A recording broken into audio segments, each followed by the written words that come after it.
Nicholas Romanov II here, former Tsar of Russia. I was once a very powerful man, living in a beautiful palace called Alexander Palace, but that all changed. You see, it all started when a nationalist decided to murder Franz Ferdinand, triggering World War I. My beautiful country was brought into the war, which ended up provoking the Russian Revolution of 1917, my unfortunate downfall. We just couldn't sustain a war. Germany's industrialization rendered our troops inept and our weapons weak. While I was off being heroic and saving lives, my wife Alexandra and my witch doctor Rasputin decided to take over for me. Some degenerates decided that the Romanov family was corrupt and started some strikes in Petrograd in 1917. These were the February revolutions. This is where it all started to go wrong.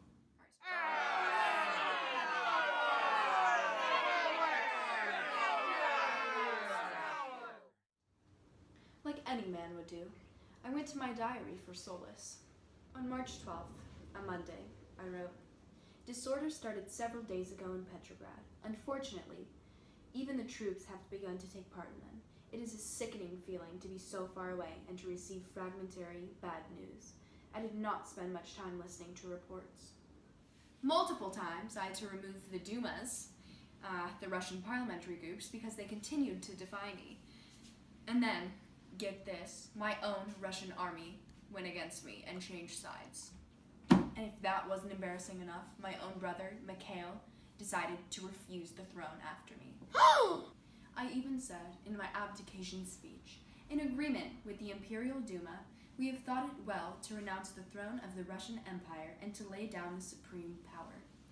As we do not wish to part from our beloved son, we transmit the succession to our brother, the Grand Duke Mikhail Alexandrovich, and give him our blessing to mount the throne of the Russian Empire." After this catastrophe, the Germans thought it would be hilarious to send Lenin back into Russia. He was exiled for a reason, guys.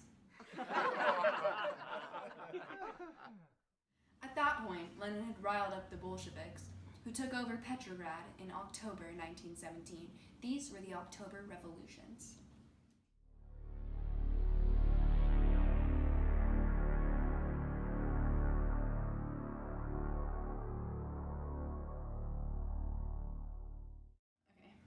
They finally overrode the provisional government. On March 8th, 1918, the Bolsheviks formally declared Russia communist. I know, disgusting. I believe this is the work of my enemy Lenin, with his twisted words and false information. For example, in his speech to the citizens of Russia, he wrote, "It is the rallying cry of true Democrats and real friends of the working class, and we must take it up with especial vigor in face of the Russian Tsarist monarchy, one of the most vicious supporters of reaction throughout the world." This is false. Fake news. Fake news. Tsar Nicholas the Bloody, who has dispersed the First and Second Dumas, who has drowned Russia in blood. Fake news. Enslaved Poland and Finland, and is in alliance with out-and-out reactionaries, conducting a policy of stifling the Jews and all aliens. The Tsar, whose loyal friend shot down the workers on Lena and ruined the peasants to the point of starvation all over Russia. Fake news. At that point, my whole family and I had been imprisoned, and we were, or at least I was, suffering. I mean, try being the only Romanov out of 304 years of rule to fail.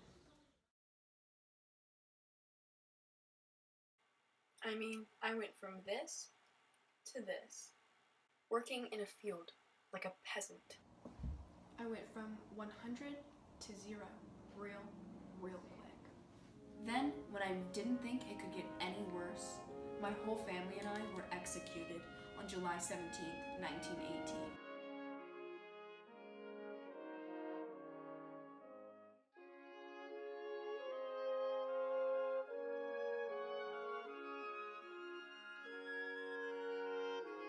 And again, in my letter, and I'll say this over and over again, may the Lord God help Russia, which clearly he did not.